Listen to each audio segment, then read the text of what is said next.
Tia wawo Agyaade traditional area ye nana okotware asuo intiri opon otosumienu wo Kwawu Afram Plains North ene de nana nkasa de nano atomobe se Fulani fo wono wo mo ba ba chia yampa evi se de wo mo se wo mfudie no ano oden one Adom Kasee edi nkomoyi Agyaade manhene enne yamane boni akwasi dwamena atwetwe nkomo e wonto na boma ena nana okotware asuo intiri pon otosumienu edi tu dwase sisi wo mo eka nantwie so e wo Afram Plains hawa wo mo no agye wo mo nsem Agyaade obetimi ne wo mo atene biem ne senti empanimfo enhye ekwan obefa so ede ayi wo mo afiri ho enya sade a wono mankasa edimra ebehye won nsem ayede sa ebeboa akuafo e wo kro no emu me ka kire aban eni DC na ote akonwa so ede ni police command na regional divisional command ne say abadjuma no be nyame na namasa ase so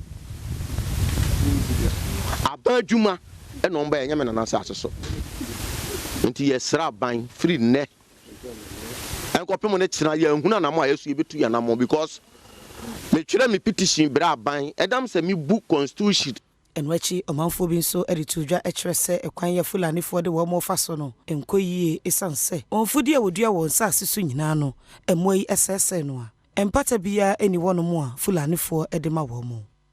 anto mo akrodua ma yewe Fulani fo me nya ye ho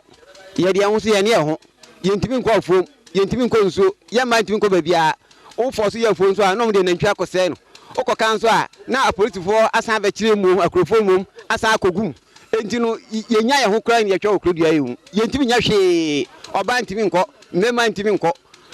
nyankopɔ ya adu so otwetwe kɔ nso a opata kakra we wafo no bekɔ no na Fulani fo akwɔsi ni nyina e man so ekɔ wiam so kɔ fa do ne ban so no Fulani fo na kyerɛ mo e fa mo e kwan so ndiri nye be sa ban me boy Fulani ni kura timi ba ba kyerɛ ne sɛ maame upe we ana upe baba enti so anka kyerɛ ne sɛ upe we dia na sɛ otwa ba atu no so me maame abruwa we bedo ne banche na Fulani ni abegyina me maame gyina fa na Fulani ni so de nantwie gyina fa